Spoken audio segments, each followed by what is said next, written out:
Today we have three dynamic daughters of the soil.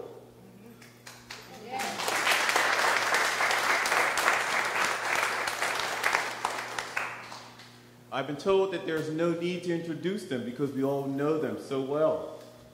We have Dame Jennifer Smith, Renee Main, and Levita Fogo. Three young ladies that I know and respect very well.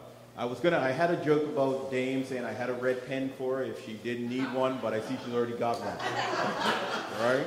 So yeah, I brought her. Whenever I meet with her, just make sure you have a red pen.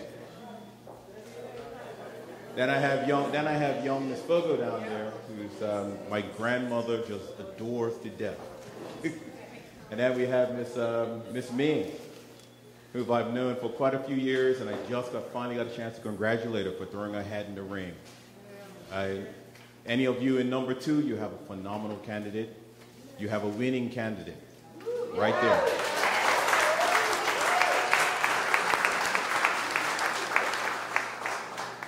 Now what we're going to start off with is we're going to allow these young ladies to have a brief moment to talk to you and let you know their thoughts, and then we're going to have a Q&A session. So I invite Dame Jennifer to start us off. Good evening. I had planned to say good evening, St. George's. But I'm going to have to say good evening, St. George's, and all those wonderful people who came down here by bus.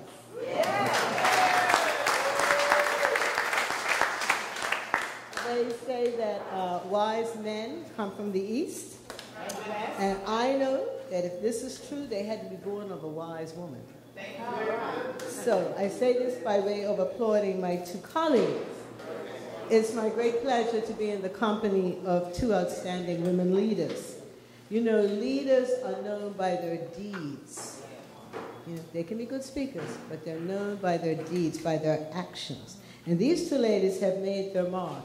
MP Levita Fogo took Constituency 3 by storm in 2007 and has since rose to become the first woman chief whip in the Caribbean, Americas, and Atlantic region of the Commonwealth Parliamentary Association.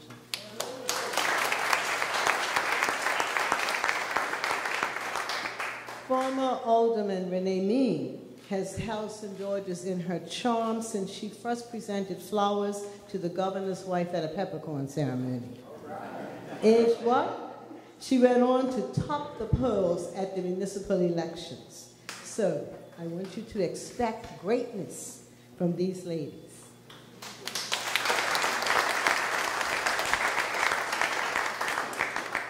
Well, we are getting nearer and nearer to D-Day. So the time must be right for us to stop indulging in politics as a sport and get serious about what the vote really means for each one of us in our future.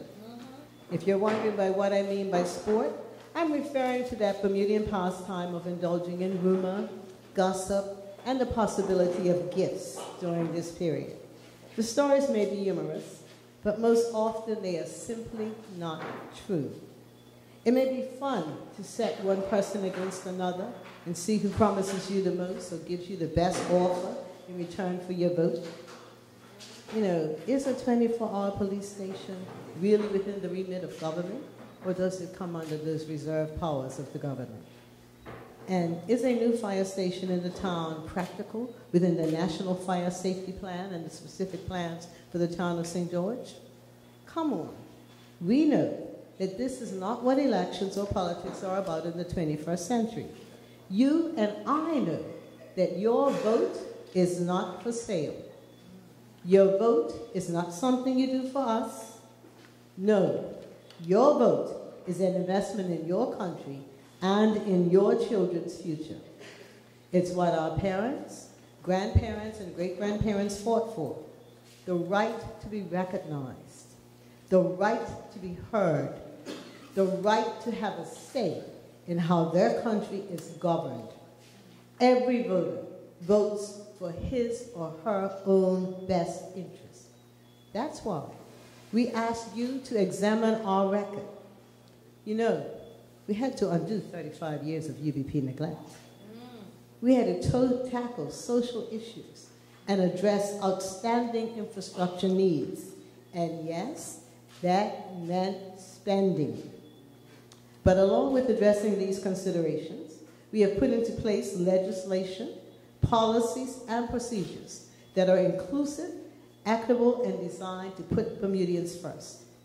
It's no secret that the Progressive Labor Party has a reputation for standing strong for Bermudians, even when standing strong has meant investing in Bermudian companies that previously were not given opportunities.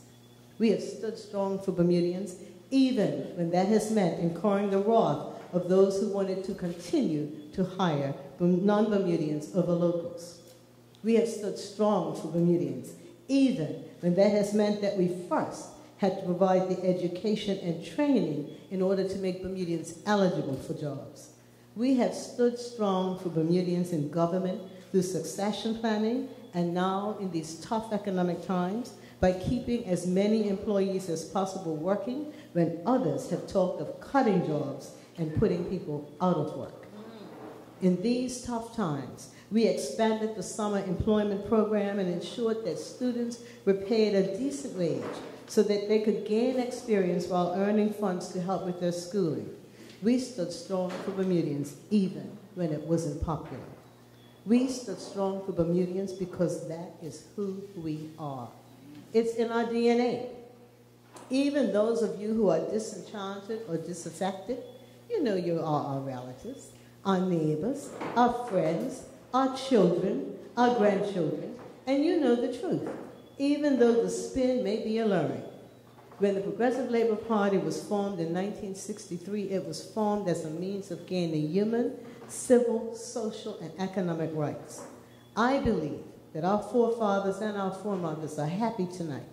They didn't live to see their dreams come true, and some of us may not live to see the full realization of that dream, to a time when we are just Bermudians, when race is no longer an issue, and where equality and the absence of any kind of discrimination is what defines us, next to our smiles and our good morning. Our collective experience shaped our policies in 1998 and who we are today. And as we go forward in victory, our collective experience will shape our policies for tomorrow. We will continue to stand strong. The PLP government has a multi-pronged approach to bring visitors and business to St. George.